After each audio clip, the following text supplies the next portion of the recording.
Hey everybody, in this video I'm going to show you how I make this glittered iron-on patch with my embroidery machine. Stay tuned.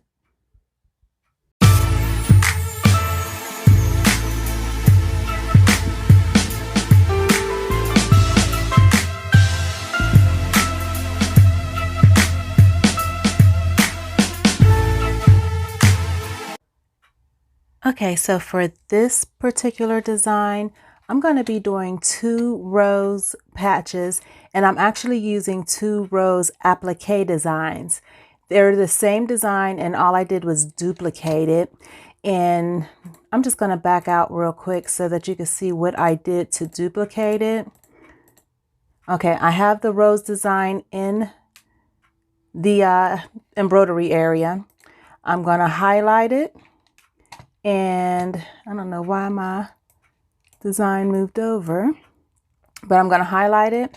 And then I'm going to come up here and I'm going to select, it looks like 2 pieces of paper, and that's the copy option. And then I'm going to go over here and hit the clipboard, and that's the paste option.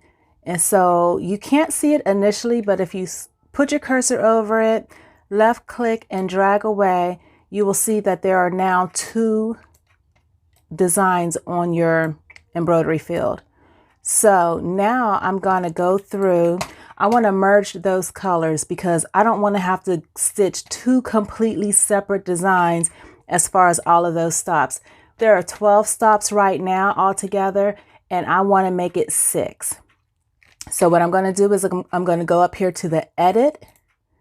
I'm going to come down and join threads, and then I'm going to join all threads same color and select OK.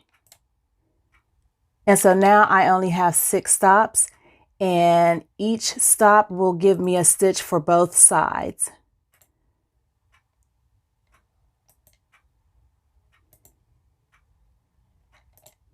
Okay. So you see what I mean by each stop will stitch both sides. So we're going to do both flowers at one time. Now I'm going to save this to my flash drive, take it to my machine, and get ready to stitch it out. Okay, so for this design, I'm going to start it off like I would any other patch. I've got my 5x7 hoop. I'm going to hoop some Vilene, which is the wash away stabilizer. I'll get that in there, and let's move it over a little bit because I don't want it to slip out and then my stabilizer get all jammed up. So I want to make sure there is stabilizer coming out on both sides. Well, actually all 4 sides. So now I've got my stabilizer hooped. I am going to use this twill material that I got from, honestly, I don't know, probably fabrics.com. I might have gotten it at Walmart. I'm sort of a fabric hoarder, but I'm going to use this as the bottom part to support the patch. And I'm going to pin this around, and then I'm going to take it to the machine and start this process. So you all know by now I like to float everything. So I just pin it as far away from the design area as I possibly can.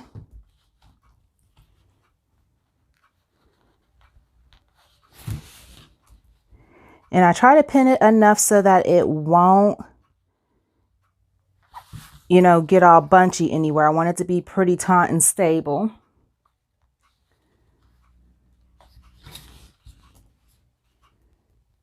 And I'm not going to worry about that crease there. It'll be okay. So I've got this pinned up pretty good, almost pretty good. I want to pin that right there. Okay, so just making sure it's as tight as I can get it. I'm going to take this to the machine and start running the placement stitches. Okay, I'm putting my hoop on the machine. I've got it in now. I am going to press my pressure lower. I've already got the design loaded up, and I can see that my first stitch or first placement stitch will be for the rose petal leaves. Okay, so now I'm just gonna get started.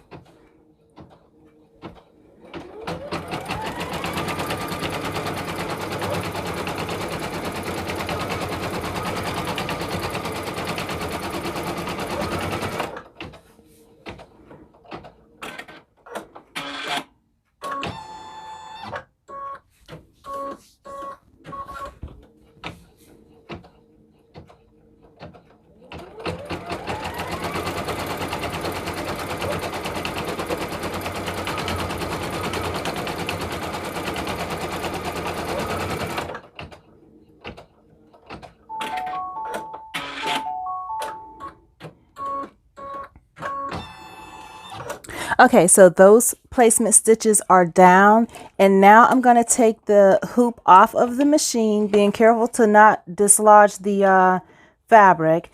I am going to put my feature fabric or material on top of it so that we can run the next set of stitches. So I'm going to go to the table and I'll show you what I'm doing next.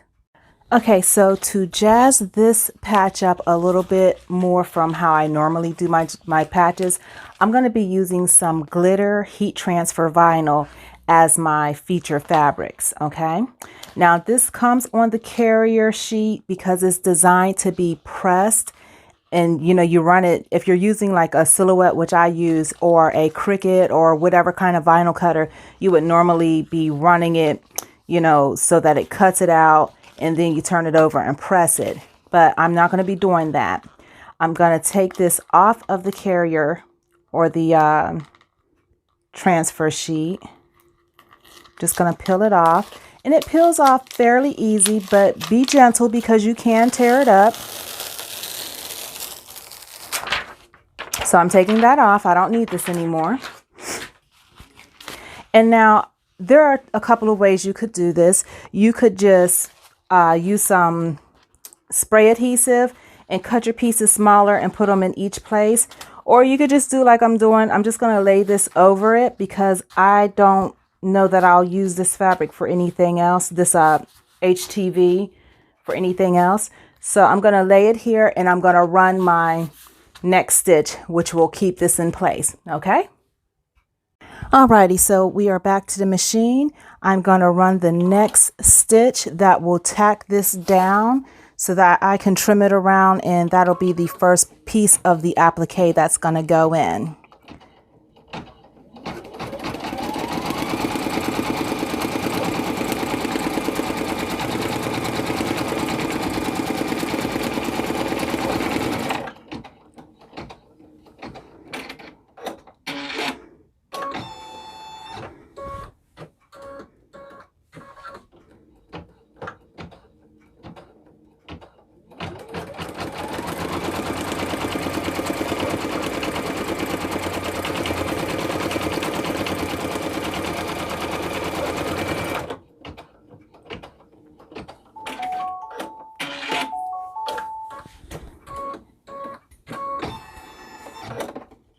Alrighty, so it's got the tack down in place now, and now it's time for me to trim. And a wise embroidery person would tell you to use a contrasting thread because I use green on top of green, and so this is going to be a real treat to trim around, but we'll get it done. Okay, so I got all the outside of the green glitter trimmed. And that's what's going to make up those green rose petals, the leaves on the rose, I should say. I said rose petals, the green leaves on the rose. So I'm going to put this back in the hoop. And to save me a little bit of grief on trimming, I'm just going to leave the green thread in for now. It's going to run the stitch for the main part of the rose with the red petals and everything. But I'm going to go ahead and run the placement and the tack down in green so that I can see the thread this time.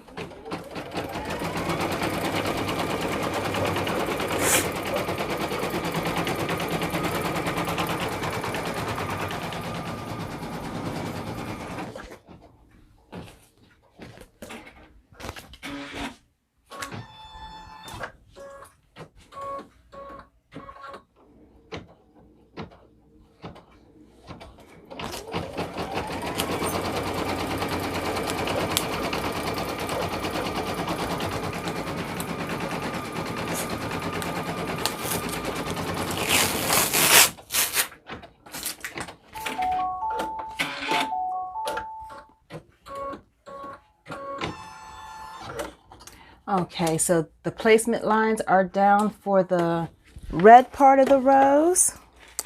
And now I'm going to go to my table. I'm going to use my red glitter and place it. And I don't think I can make it stretch.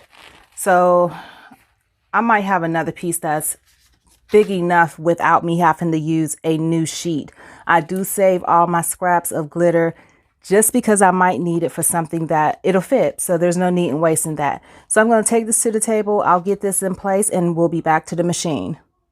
Okay, so none of my scrap pieces worked and I did end up having to cut a new sheet of the glitter HTV, which is fine because I'm sure I'll find something that I could use those little pieces for in the future.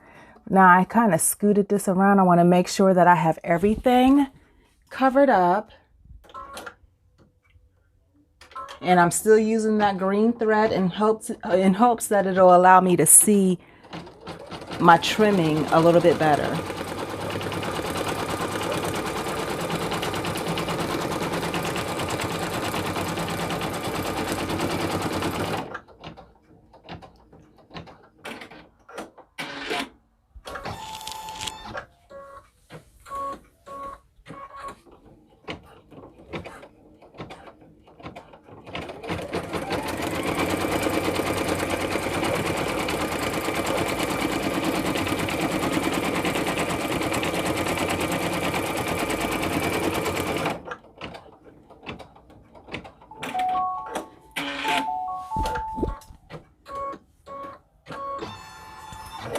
Okay, and so that is in place.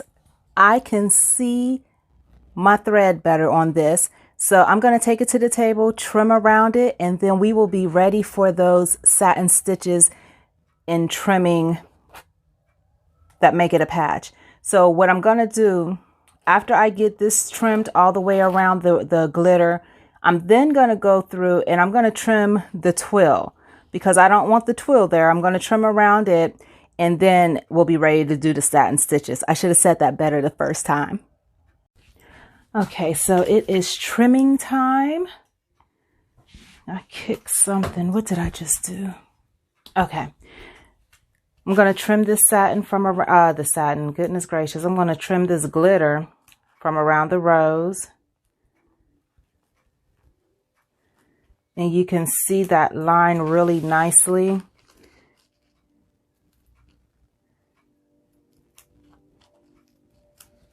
Sorry if my hand is in the way. My camera is not quite overhead.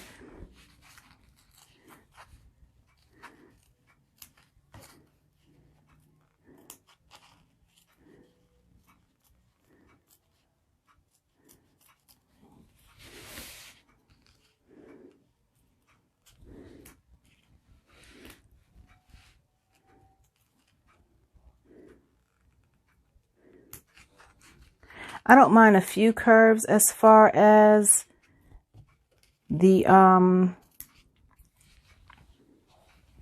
appliques are concerned, but some appliques have absolutely too many curves.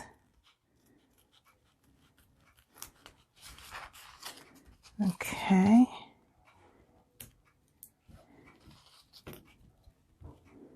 And I do try to trim as close as possible without cutting into the actual tack down line. And I'm just going to do the same thing over here. Okay, so now I have the rose trimmed out. What I'm going to do next is take these pins out and get ready to trim around the twill so that we can have what we want as a patch. I'm going to turn it over, and this is truly just out of habit now. I've got some fray check, and I'm going to go along the outlines because I don't want to take any chances of my patch falling apart after you put all that work into it. So it's just a little bit, not enough to actually make the Vilene dissolve, because after all, Vilene is a water-soluble stabilizer. It will wash right away.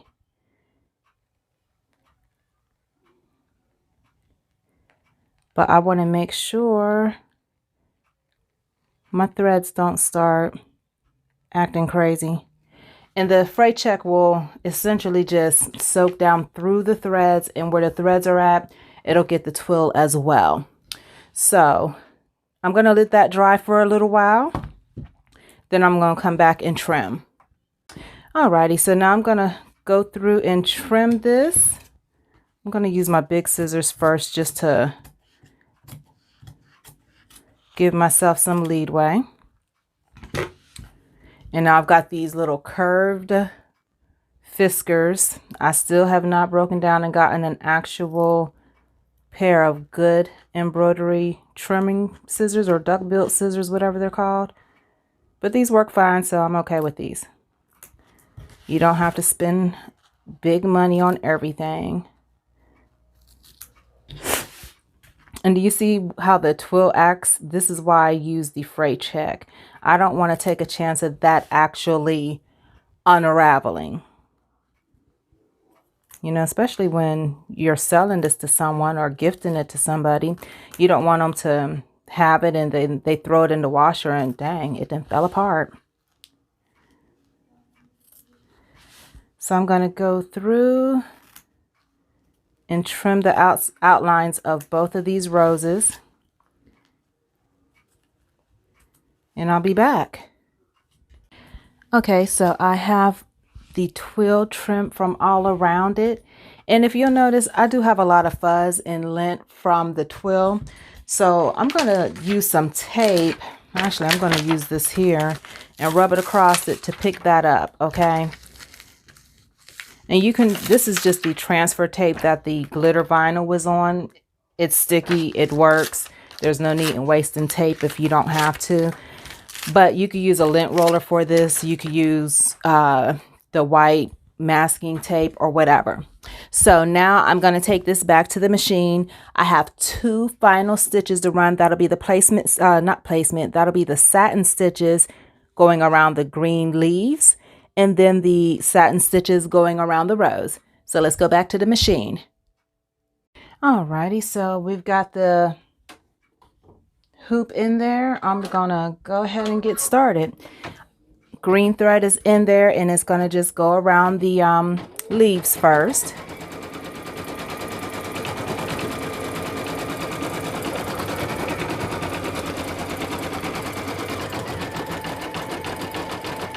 And this stitch is about 10 minutes. So I will let it go ahead and stitch, and I will stop the video and jump back in when it gets a little bit further ahead, okay? And you can see at this point it has a really nice satin stitch. And once the patch is completed, or the patches are completed, I will go through the back side with some more fray check, because I just want to make sure that those satin stitches stay intact. Even though I'm going to put heat pressure adhesive on it, I'm still going to do the fray check. Okay, so the green is done being stitched as far as the satin stitch is concerned. And you see how it looks? I think it looks pretty decent. We'll fix that. That's where I didn't trim the twill close enough. And that does happen sometimes. But the next step is the red satin stitch, and we'll get these girls cleaned up. Okay, so I've switched the thread. I am now using red coats thread, and I use coats for pretty much all of my threads. Most of them are polyester. A few of them are rayon. This happens to be the rayon, which I would rather have polyester just because polyester is stronger, but this is what I have today.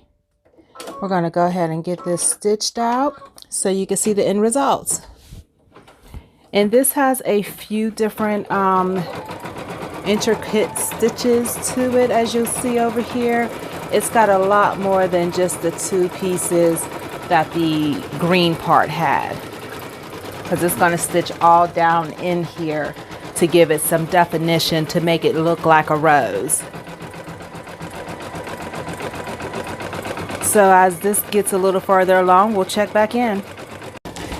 Okay, you can see what I mean by the more intricate stitching for the rows. And this rose is almost done, and then we'll jump over to the second rows.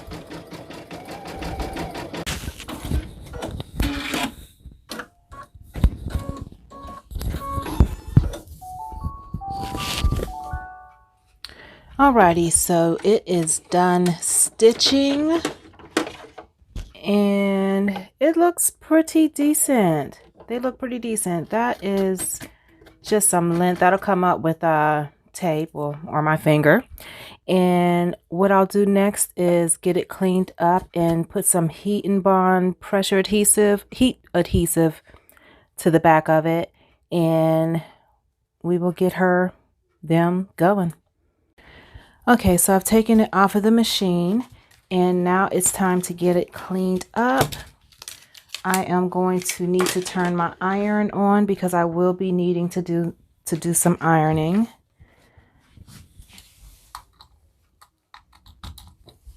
Okay. So now I'm going to clean this up initially by trimming as much of this viling away from it as I possibly can without cutting into my satin stitch. And what would be a better idea first? My fray stop, fray check. Those outer stitches, I'm going to go around them.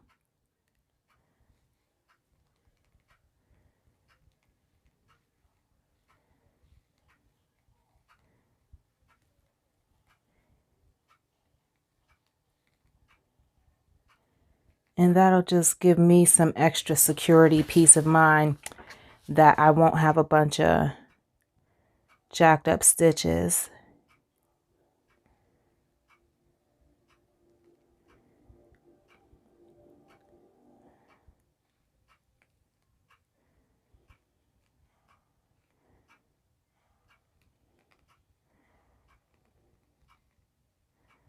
Okay, I think my tension was off a little bit with the green. I don't know. It looks good from the front, so I'm not going to stress about it right now.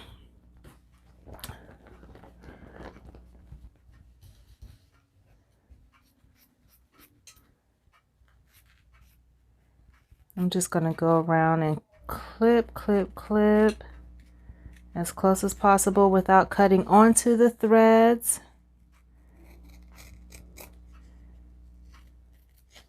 And then I will go through with a Q-tip to blot the sides, the edges, to get that excess viling off of it.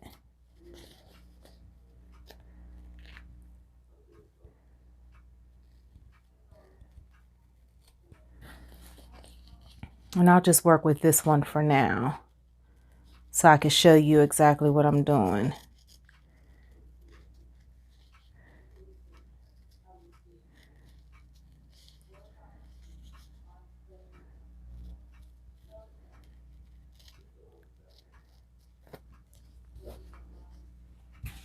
Sit that over there.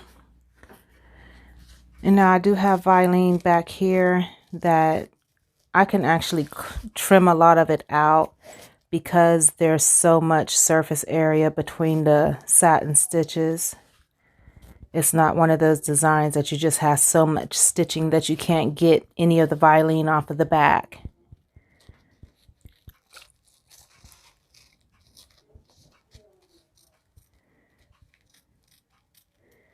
And of course, all of it won't come off, but that is fine.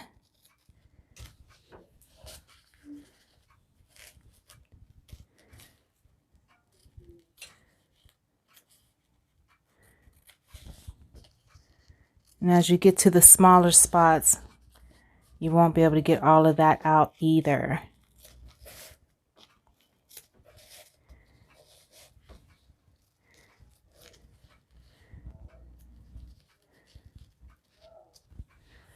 Okay, I think that is pretty decent.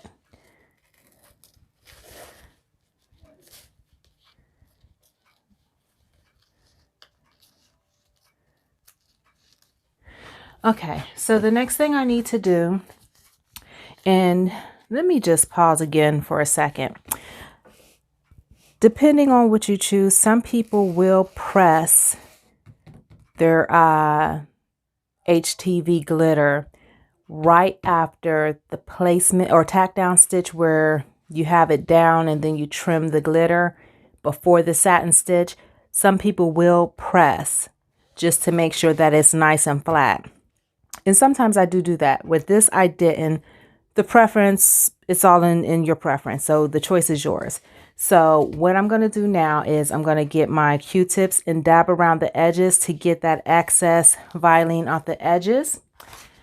Then I have my Heat and Bond Ultra Hold. I'm going to place it. I'm going to cut that out, and then I'm going to get paper towels, lay it down upside down, press it, and we will be just about done with this patch, okay? So let me go and get my Q-tips and water, and we'll be back. Okay, so I have gotten the excess Vilene from off of the edges. I'm going to use my, first of all, just in case you didn't see another video where I actually showed how I dab the edges with a Q-tip, I just use hot water, a Q-tip, and I dab the edges so that the Vilene dissolves. Now I'm going to use some fray check on the outer edges. Nope, I already did the fray check. Okay. I'm tired. My next step is the heat adhesive. And I'm just going to show you on this one.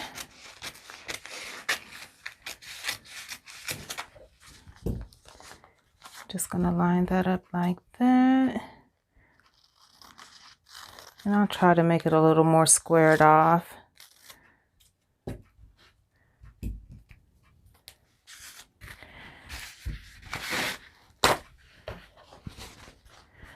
Going to lay down a paper towel, and instead of pressing it right side up, I'm going to turn it over and press it upside down. Now I'm going to turn the steam off on my iron, and I'm just going to lay it down on the patch, and I'm going to leave it for about 10 seconds. It's probably been more than 10 seconds because I put it down before I started counting. So that's that. Gonna pull it back. Ooh, that's hot. That is really, really hot. So I'll let it cool and we'll see how it looks.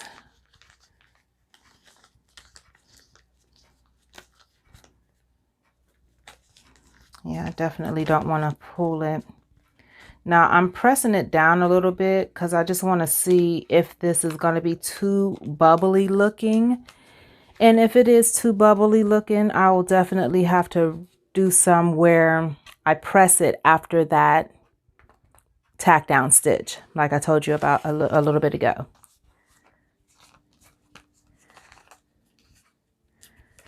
Okay.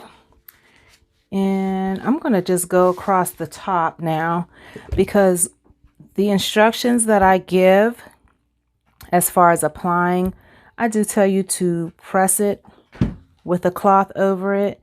And I just want to press it right now to make sure that HTV is actually pressed down in there, but it'll be fine. It washes up really good because HTV is designed to be applied to clothes. It's designed to be washed. And that is why I applied it to a piece of linen there. That's why I applied it to the twill instead of putting it on felt. The twill, I know that it will bind to it. And so I won't have to worry about, oh my goodness, is it going to fall off of it or something? No, it's going to be fine. Okay. And so there you have. It's cool enough to peel. There you have your glittered iron-on patch. And this excess can be trimmed off. That's not a problem. And like I said, I do give instructions to press with a cloth on top of it and just press for about 10 seconds with a dry iron. But I always recommend that you get some thread, and even if you're not a professional stitcher, just make some stitches to hold it in place with the same color thread. So for this, yeah, I would recommend using some red thread and some green thread. I know all people don't know how to sew with a hand needle, but a lot of people who do patches or who buy patches do. So definitely try to tack it down in a few places just to make sure it stays in place. And that is it. I hope that was entertaining, or that you learned something. Maybe it was something new. I know the first time that I saw a patch being made with some glitter HTV, I was like, oh my goodness, I've got to try that. So that's that. See you next time.